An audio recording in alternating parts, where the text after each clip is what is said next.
Hello everyone, welcome back to the channel. In today's video, I will show you how to remove Blink account access from mobile device. So in order to remove it, first you need to view all of the devices that you have. So you just have to simply launch your Blink mobile application, then go to settings. In the settings, select the account and privacy option. After that, select the manage mobile devices. Then an SMS message with a verification code is sent to the primary account holder's phone number. So you just have to simply enter the code in the Blink app and tap on verify.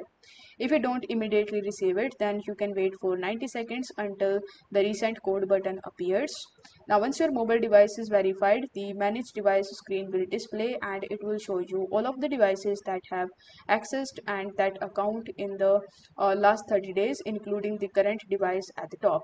So in order to remove access of any of the devices, you will be able to see this type of delete button or the trash button. So you simply need to tap on that in order to remove that account from the mobile device. So I hope this video was helpful, and if it was, then don't forget to like the video and subscribe to the channel. Thank you so much for watching.